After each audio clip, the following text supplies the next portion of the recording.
קדש את ליבי, קדש את נפשי, קדש את גופי לעבוד אותך. אדוני, קדש את ליבי, קדש את נפשי, קדש את גופי לעבוד אותך.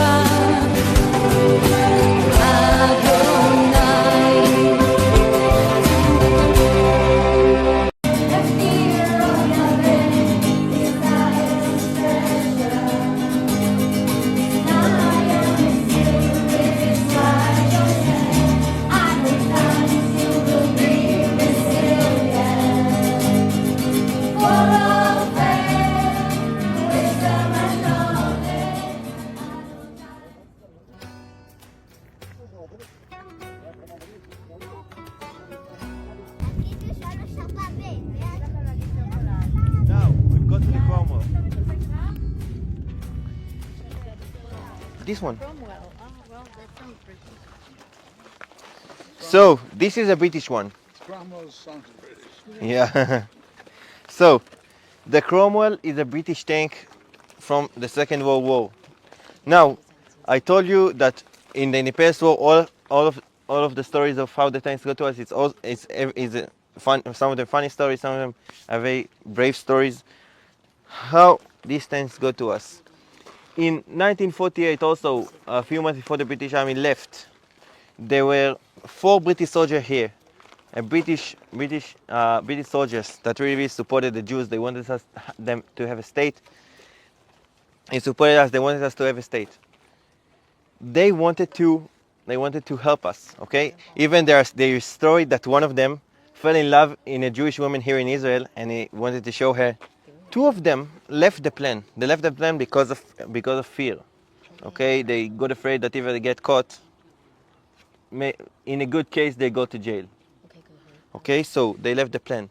2 soldiers remained. Those two soldiers' names are Henry MacDonald and Michael Flanagan. MacDonald and Flanagan. They sound Irish. One Irish, one Scottish. Those 2 actually managed to steal 2 of those. After they stole them, they drove them few minutes to like a meeting site that they set with the Jews. They go to the meeting site, and no one waited there for them. No. They were alone. Now I want to ask you, what would you do in this situation? If you were in Tel Aviv. Park it in Tel Aviv. Parking in Tel Aviv. Nobody noticed. You have to pay for the parking. No good. More. What did they do? They decided to drive them all the way to Tel Aviv from Haifa. They told you. By car now, if I remember correctly, it's an hour and a half drive.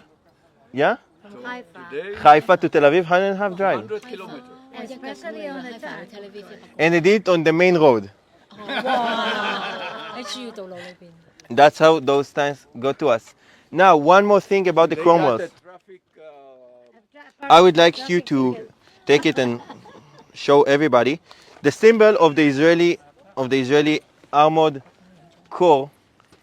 On the symbol of the Israeli armored corps, we have a tank. The tank we have on our symbol is Cromwell, because this is one of the first tanks we had. Wow. And from this tank, the armored corps have been grown from. Wow. That's why this tank is very, very special for Israel. Well, bless that Scot and that Irish. And you have to know, those 2 soldiers left the British Army, joined the IDF, and even fought on Latrun here. This tank exactly did some horse on the fortress that I'll show you. I'll show you the horse that he did. Point of light for the British. Now,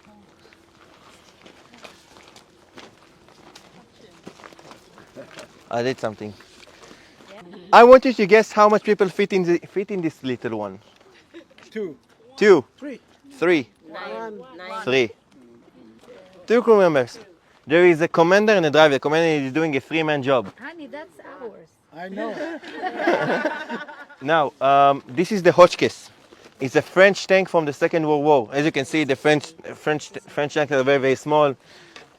They like to have some small tanks.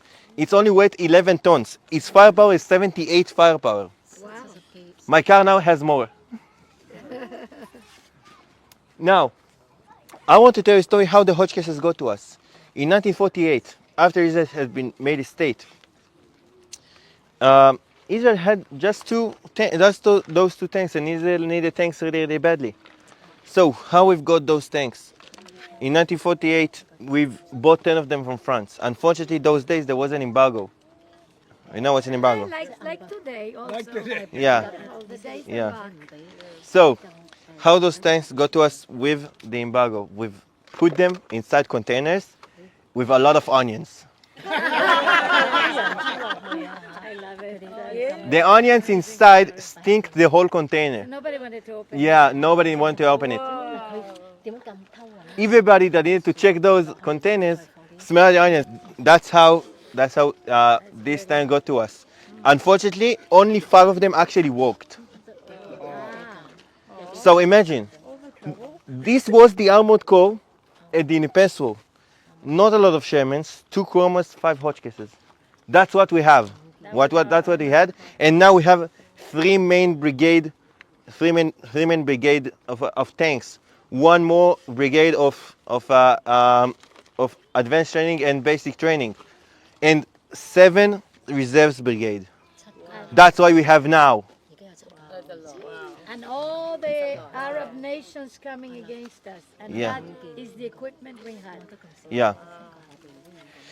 Good thing God was on our side, huh? Now, one more story about the Hotchkisses in Israel, because 20 years ago came to our museum a very, very known tank explorer. He looked at the tank that he saw that something is strange about him. Doesn't look like an original Hotchkiss. Okay? Now, after he did his research, he came to the museum. He told them that this tank here served for the Nazis. All the tanks he had in Israel served for the Nazis. I'll tell you the story. In the Second World War, basically Germany took over France. In France there was a lot of Hotchkisses. They took the Hotchkisses from France for themselves, so they can use them. And every country in the world, every country has a very, very basic Bible how a tank has to be. Okay? Some countries believe that way, some countries believe that way. I'll tell you, even now, in Israel we believe that we have to be a loader inside. In Russia they doesn't have a loader.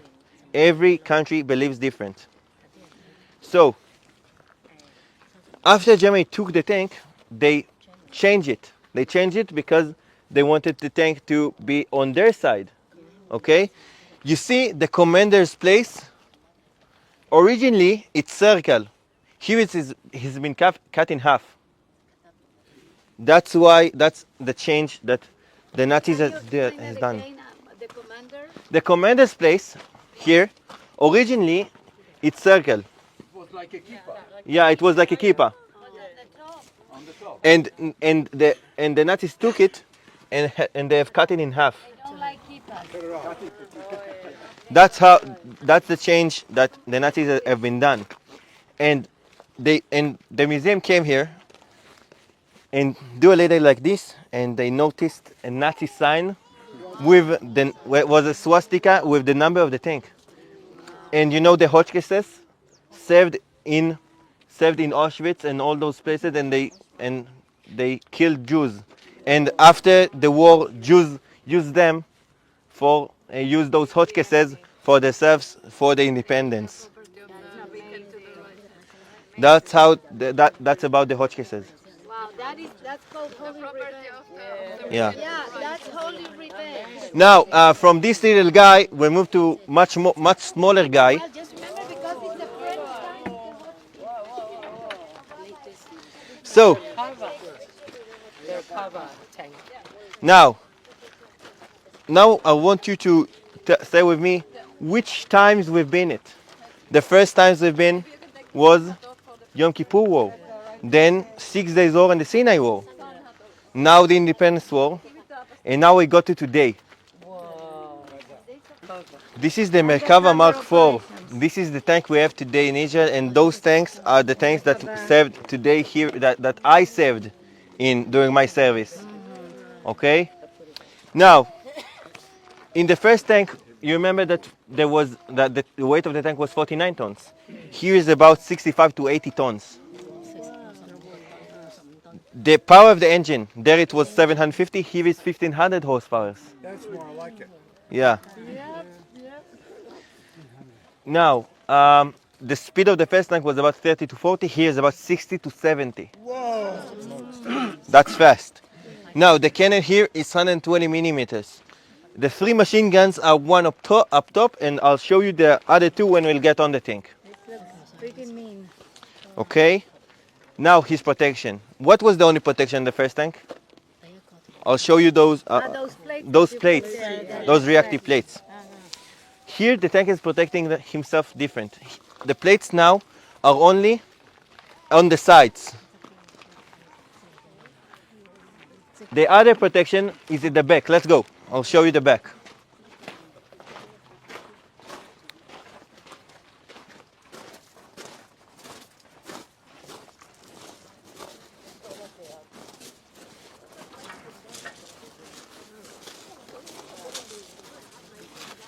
You see those chains?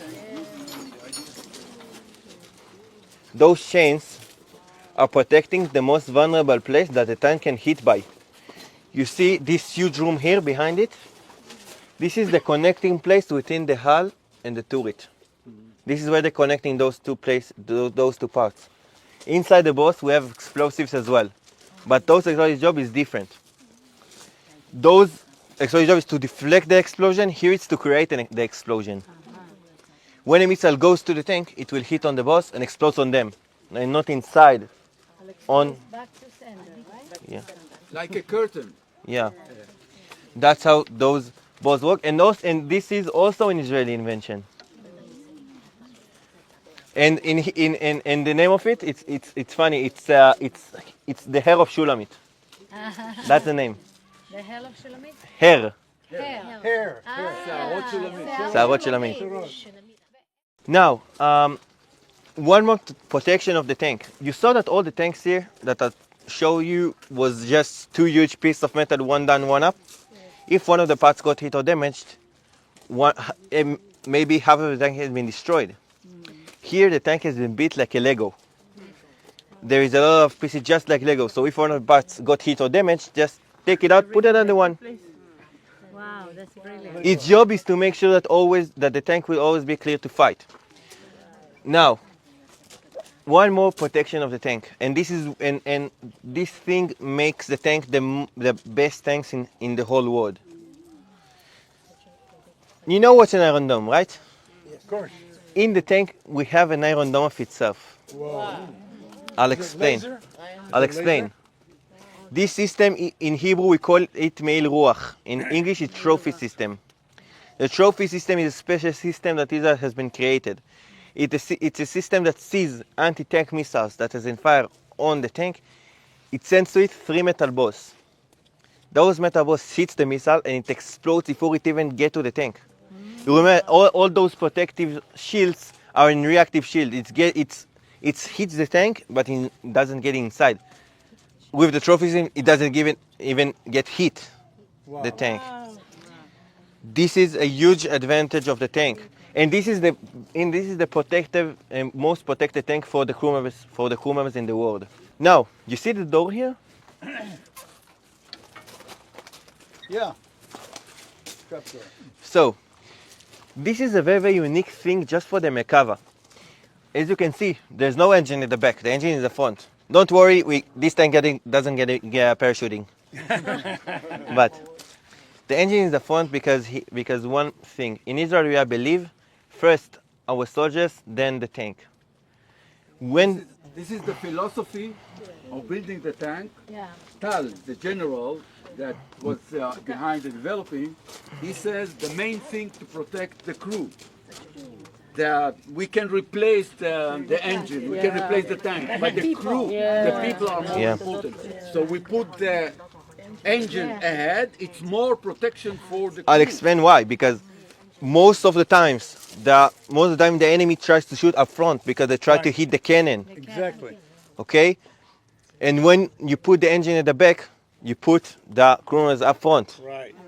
So its job the engine's job is to take the heat before the coolant. That's why we have the engine up front. Then I explain how we even planned the Merkava and how we started to build them, because it's also a story. That's give us a privilege to build another door. You see the door here? This is an extra door. This is a very, very unique thing just for the Merkava. Okay, this is the back door of the tank. It has some huge advantages. First, this is the fastest way to get in and get out of the tank. Second, it's the most protective way. I want some 3 guys to come to me. I want to do a little experiment. Okay, so how many men do you need? 3. 3, okay. Men or women? Come here. 3. Thank you. So I would like one of you to stand here and look here. Okay? I would like you to stand right in front of him, and I would like you to stand at the side. You can join as well. I want you to come here. I want you to stand here and look here. So let's start the experiment. So you can see him 100% because you are right in front of him. What are you seeing on the side? If you look at the tank, I can see his legs. his legs, but you can see his body. Only the legs. That's what I wanted to show you. This is a very, very protective way, because when I'm getting inside, I have some plates that are protecting me from the sides, and from above no one would see me. In most sides of the world, they're getting inside from above, and everybody can see them. This is why we have this door. Thank you. Thank you very much. Now, one more thing about the door. When you open it, there is a small room. In this small room, you can fit inside 2 or 3 more soldiers with the crew members inside. You can fit inside injured soldiers. You can fit extra ammunition. You can fit inside if you got stuck somewhere and you need like a place, like a shelter. This is your place. Okay. This is and I can tell that I was a squad communicator during my service, and during some trainings I used to sit here in my commander's tank. Okay.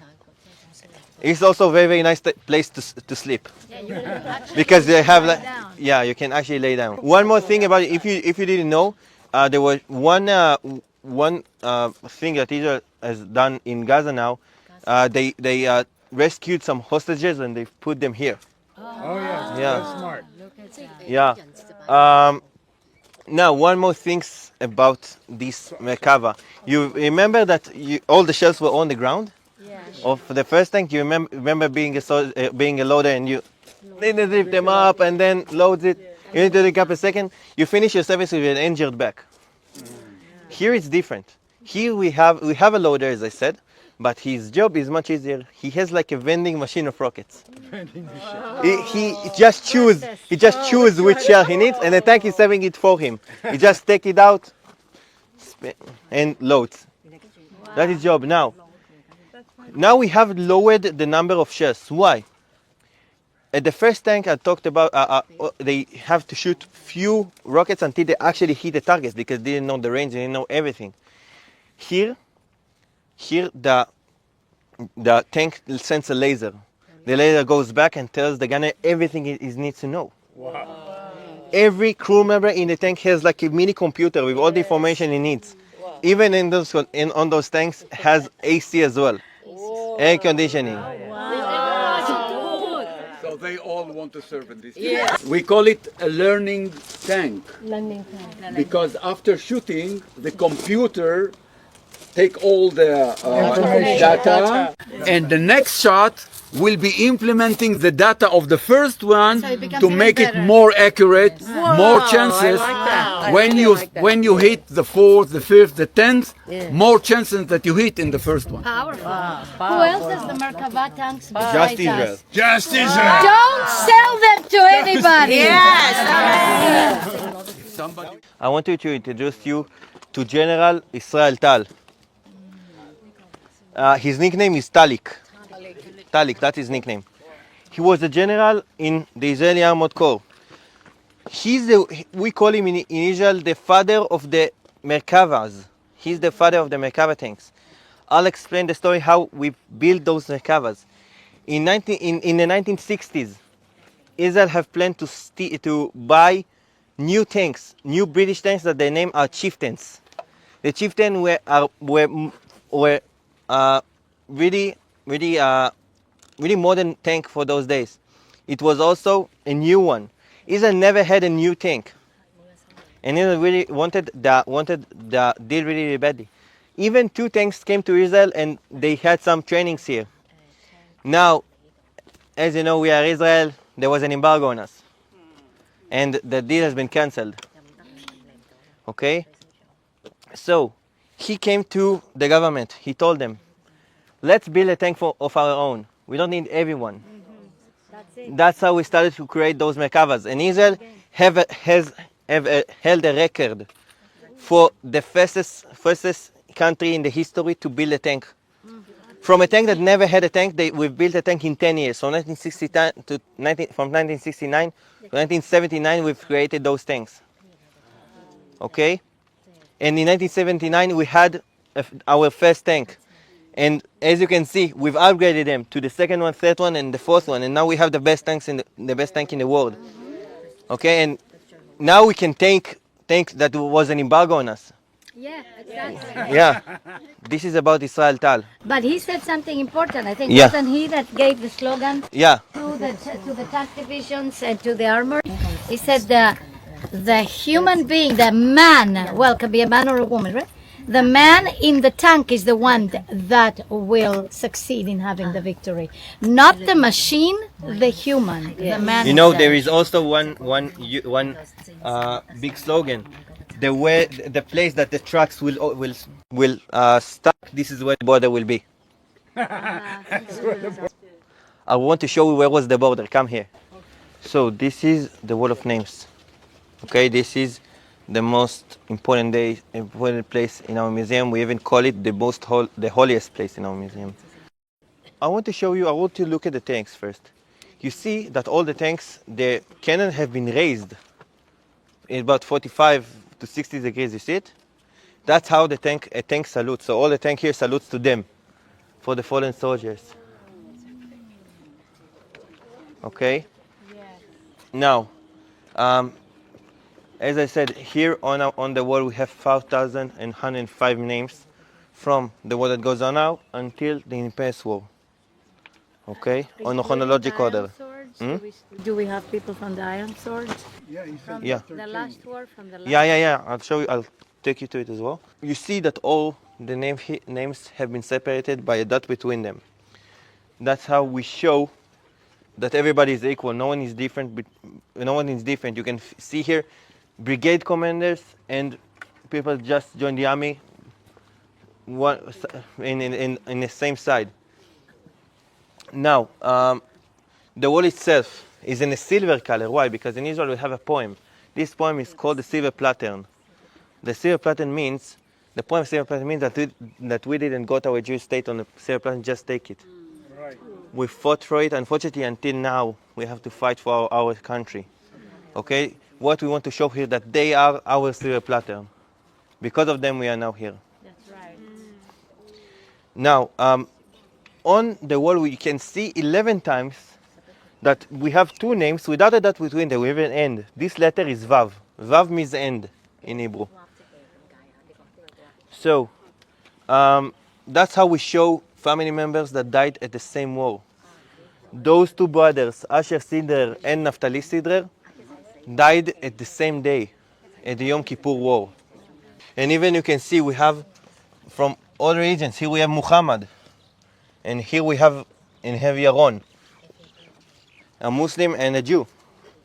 This is the most recent one, the fallen soldiers from the war that goes on now. Okay, so you see all the soldiers with the hostages, with the hostage symbol on them. This is hostages that their body is being held in Gaza.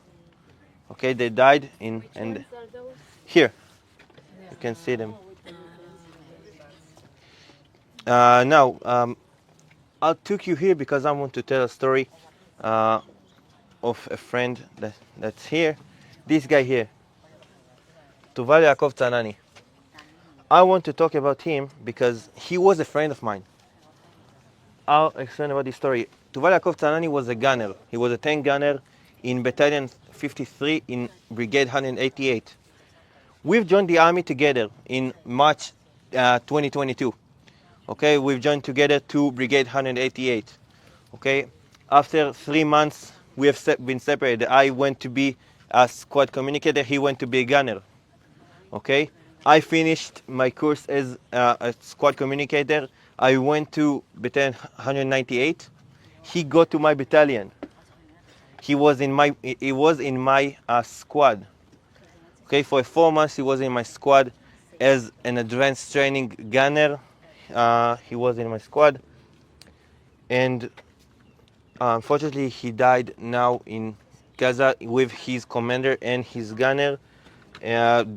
The driver got injured and he's okay now. As you can see, everybody and he was only, if I remember, 20 years old. He was only 20 years old. He has the whole life in front of him, and he sacrificed them so I could talk about him. We thank you for this beautiful young man, and we ask you first of all to comfort him, love on him, strengthen him inside, Lord, and break off every kind of trauma from his life. We just thank you, Abba, for his future. We give you glory. We thank you have good plans for him, plans not to harm him, but to give him hope and a future. We just thank you for that. We thank you for your angels all around him in the next month. We thank you for your banner of protection. We ask you to tuck him under your wings. We thank you for your amazing grace to just come down on him now. Just totally love on him and encourage him. And we especially ask for your shalom to fill him from top to toe. We thank you, Abba. You are mighty. We're going to do a shofar blow in homage of all the fallen soldiers. All the wars of Israel, and especially the last one now from the 7th of October, and the war that is happening in the south and the north, and for Yah to comfort their families and to minimize injured and dead. In Yeshua's mighty name. Amen.